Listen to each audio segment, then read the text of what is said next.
ఇవాళ 42% అంటే చూద్దాం. ఇస్తే చేయకూడదాం, 100% చేయకూడదు. 42% ఇచ్చి మనందరినీ సగర్లను సర్పంచులుగా, జడ్పీటీసీలుగా, ఎంపీపీలుగా చేస్తే ఖచ్చితంగా మనం అందరం కూడా చేయకూడదాం. ఒకరి మీద ఓడేసుకుంటాడు, ఒకరి మీద ఓడేసుకుంటాడు. ఇలా ఒక బీసీ ముఖ్యమంత్రి అంటారు.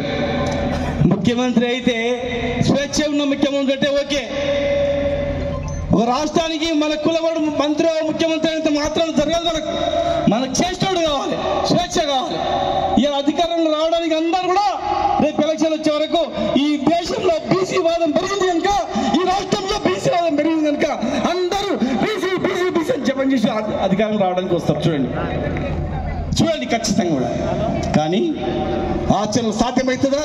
అనుకుంటే ఏదైనా అవుతుంది, అనుకుంటే చట్ట సవరణ చేయొచ్చు. ఇలా 42% ఇవ్వడానికి ఖచ్చితంగా ఈ ప్రభుత్వాలు అనుకుంటే ఒక్క నిమిషం మరి 42% ఇస్తారా? 42% కాదు మనకు కావాల్సింది. 61% జనాభా ఉన్న మనం బీహార్లో 61% జనాభా ఉంది, తమిళనాడులో 70% జనాభా ఉంది.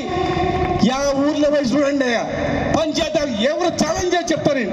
రాజకీయం తప్పుకుంటా ఏ ఊర్లో పోయి నిలబడితే బీసీ జనాభా 60-70% కానీ తక్కువ ఉందనుకుంటా ఏదైనా సరే సవాల్ ఎవరికైనా సరే పోదాం.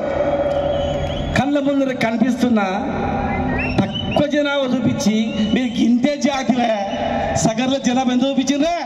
1,00,000 జనాభానా? 1,00,000 జనాభా. ఈ రాష్ట్రంలో ఒక మహబూబ్నగర్ జిల్లాలో 2 లక్షల మంది 3 లక్షల మంది జనాభా ఉన్నట్టు సగర్లు రాష్ట్రం మొత్తం మీద 1,00,000 జనాభా అంట. అంటే సగర్లారా మీరు ఎక్కువ తగ్గ నగరాలు చేయకండి, చాలా మంది ఉన్నారు అనుకున్నారు. ఓ శేఖర్ సాగర్ మీరు రాష్ట్రం ఉన్నదే 1,00,000 మంది మీరు ఏం మాట్లాడుతున్నారా అనటానికి. బీసీల జనాభా 60% కాదు ఇది 40%, 46% ఎక్కువ తక్కువ మాట్లాడక అంటే నోరు ముప్పించడానికి. నిజంగా చేయమని చెప్పండి. ఎవరు చేసినా సరే, ఏ పార్టీ చేసినా సరే, ఈ బడుగు బలహీన వర్గాలకు ఏ పార్టీ చేసినా పార్టీలకు అతీతంగా నేను ముందుకొచ్చి ఆ పార్టీ జెండా పట్టుకొని సలాం పడతా. కానీ మోసం చేయడానికి ప్రయత్నం చేస్తే ఎట్టి పరిస్థితుల్లో ఊరుకోవద్దు. ఈ డిమాండ్లు కాదు, ఈ డిమాండ్ నడుచుకుంటూ వస్తాయి, ఉట్లాడుకుంటూ వస్తాయి. అడగమని చెప్పండి. రేపు రాబోయే ఎలక్షన్లో 42%లో వర్గీకరణ కూడా చేయాలి. మళ్ళీ 42% ఉట్టిస్తే 4-5 కులాలు మాత్రమే వస్తాయి. అన్ని కులాలకు స్థానం కలిగించాలి. మొత్తం వేడుకబడిన వర్గాలకు కూడా స్థానం కలిగించాలి.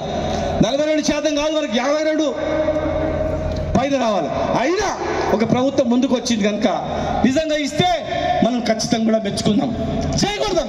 కానీ సాకులు చెప్పి ఇవ్వకుండా ప్రయత్నం చేస్తే మాత్రం దానికి కారణం ఎవరైనది వెతకాల. పార్లమెంట్ సవరణ కావాలంటే 2 పార్టీలు అనుకుంటే అయిపోతాయి.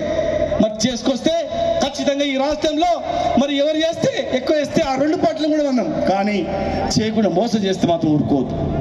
ఇన్ని సంవత్సరాల తర్వాత కూడా ఇప్పటికి కూడా మనం కళ్ళు తెరకపోతే ఏం లాభం? పుట్టి మనం ఇంకా పుడతాం చేస్తాం అంతే.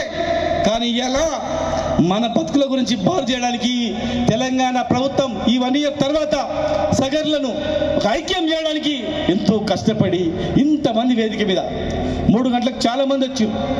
3 గంటలకు ఎండకు వెళ్ళిపోయారు సగం మంది.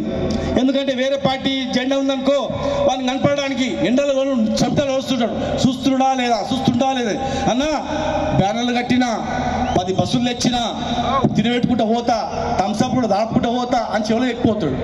మన మీటింగ్కి రావాలంటే మాత్రం పెద్ద నావుష్.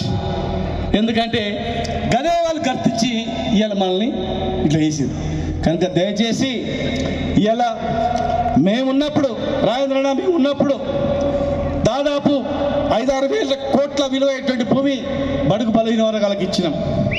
దాదాపు 400 హాస్టల్ గురుకులాలు పెట్టినాం. మన సగర్లు కొట్లాడుకుంటుంటే అరే ఒకటి ఉన్న బిడ్డ అని అట్లా కులాలందరినీ గత 5 సంవత్సరాలుగా 50 కులాలను దాదాపు 45 కులాలను ఒక్కొక్క కులంలో 5-10 సంఘాలు ఉంటే ఒక్క కులాన్ని ఐక్యం చేసి ముద్దలాగా చేసి ట్రస్ట్ ఏర్పాటు చేసినాం గత 5 సంవత్సరాలు.